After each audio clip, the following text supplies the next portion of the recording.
ನಮಸ್ತೆ ಎಲ್ಲರಿಗೂ. ಇವತ್ತು ನಾನು ಮಾವಿನಕಾಯಿ ಚಟ್ನಿ ಮಾಡ್ತಾಯಿದ್ದೀನಿ.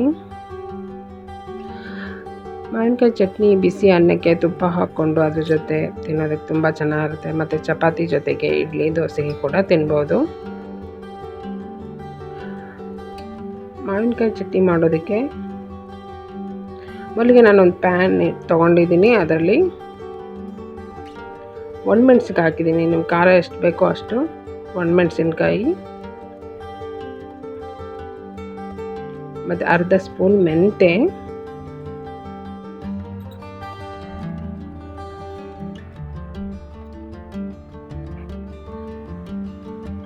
ನಾನೊಂದು ದೊಡ್ಡ ಮಾವಿನಕಾಯಿನ ತೊಳೆದು ಸಿಪ್ಪೆ ತೆಗೆದು ಈ ರೀತಿ ಹೆಚ್ಚಿಟ್ಟಿದ್ದೀನಿ.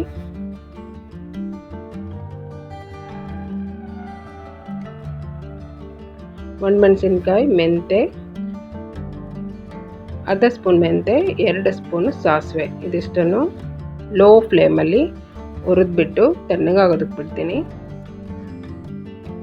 ತಣ್ಣಗಾದ್ಮೇಲೆ ಮಿಕ್ಸಿ ಜಾರ್ಗೆ ಹಾಕಿದ್ದೀನಿ. ಇದ್ರ ಜೊತೆಗೆ 8 ರಿಂದ 10 ಹೋಳು ಬೆಳ್ಳುಳ್ಳಿ ಹಾಕಿದ್ದೀನಿ. ಇದಿಷ್ಟನ್ನು ಗ್ರೈಂಡ್ ಮಾಡ್ತೀನಿ.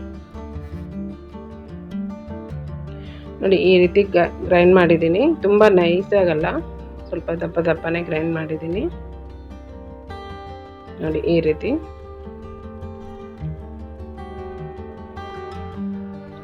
ಈಗ ಇದ್ರ ಜೊತೆಗೆ ಹೆಚ್ಚಿಟ್ಟಿರುವಂಥ ಮಾವಿನಕಾಯಿ ಹಾಕ್ತಾ ಇದ್ದೀನಿ.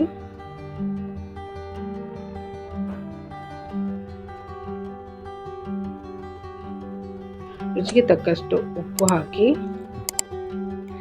ಇದಿಷ್ಟು ಮಿಕ್ಸಿ ಮಾಡಬೇಕು. ಇದಕ್ಕೆ ಮಾವಿನಕಾಯಿ ತುಂಬ ಹುಳಿ ಇದ್ದರೆ ಸ್ವಲ್ಪ ಬೆಲ್ಲ ಹಾಕಬೇಕು. ನೋಡಿ, ಈ ರೀತಿ ನಾನು ಗ್ರೈಂಡ್ ಮಾಡಿದ್ದೀನಿ. ಮಾವಿನಕಾಯಿ ಚಟ್ನಿ. ಈಗ ಮಾವಿನಕಾಯಿ ಚಟ್ನಿಗೆ ಒಗ್ಗರಣೆ ಹಾಕ್ತಾ ಇದ್ದೀನಿ. ಪ್ಯಾನ್ಗೆ ಎಣ್ಣೆ ಹಾಕಿ, ಎಣ್ಣೆ ಸ್ವಲ್ಪ ಜಾಸ್ತಿ ಹಾಕಬೇಕು. ಇದಕ್ಕೆ ಎಣ್ಣೆ ಹಾಕಿ, ಎಣ್ಣೆ ಬಿಸಿ ಆದಮೇಲೆ ಸಾಸಿವೆ ಹಾಕಿ, ಸಾಸಿವೆ ಸಿಡಿತಾ ಇರುವಾಗ ಕರಿಬೇವಿನ ಸೊಪ್ಪು ಹಾಕಿದ್ದೀನಿ. ಮತ್ತು ಸ್ವಲ್ಪ ಹಿಂಗು ಕೂಡ ಹಾಕಬೇಕು.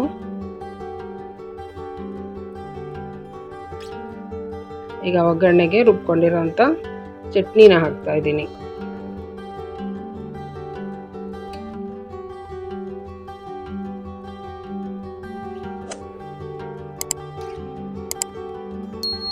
ಚಟ್ನಿ ರುಬ್ಬಾದ್ಮೇಲೆ ಸ್ವಲ್ಪ ರುಚಿ ನೋಡಿ, ಉಪ್ಪು ಸರಿ ಇದೆಯಾ ಅಂತ.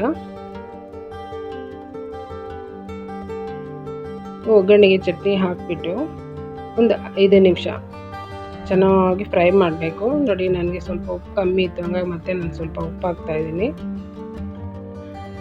ಲೋ ಫ್ಲೇಮಲ್ಲಿ ಚೆನ್ನಾಗಿ ಫ್ರೈ ಮಾಡಬೇಕು. ಎಣ್ಣೆ ಬಿಡುತ್ತೆ, ಎಣ್ಣೆ ಬಿಡೋ ತನಕ ಫ್ರೈ ಮಾಡಬೇಕು. ಆವಾಗ ಒಂದು 15 ದಿವಸ ತನಕ ಈ ಚಟ್ನಿ ಇಟ್ಕೊಂಡು ತಿನ್ಬೋದು. ಫ್ರಿಜ್ಜಲ್ಲಿ ಇಟ್ಟರೆ 15 ದಿವಸ ಇಡ್ಬೋದು. ಹೊರಗಡೆ ಆದರೆ 1 ವಾರ ತನಕ ಇಟ್ಟು ತಿನ್ಬೋದು.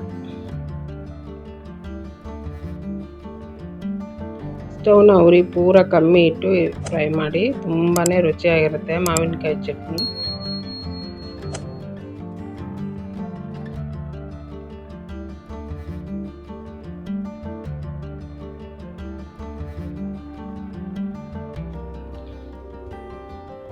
ಈಗ ನೋಡಿ, ಚೆನ್ನಾಗಿ ಎಲ್ಲ ಎಣ್ಣೆ ಬಿಟ್ಟಿದೆ. ಈಗ ಇದು ಆಗಿದೆ. ಇಷ್ಟಾದಮೇಲೆ ನಾನು ಸ್ಟವ್ ಆಫ್ ಮಾಡ್ತೀನಿ. ಮಾವಿನಕಾಯಿ ಚಟ್ನಿ ರೆಡಿ ಇದೆ. ನನ್ನ ವಿಡಿಯೋ ಇಷ್ಟ ಆದರೆ ಲೈಕ್ ಮಾಡಿ, ಶೇರ್ ಮಾಡಿ, ಸಬ್ಸ್ಕ್ರೈಬ್ ಮಾಡಿ. Thank you.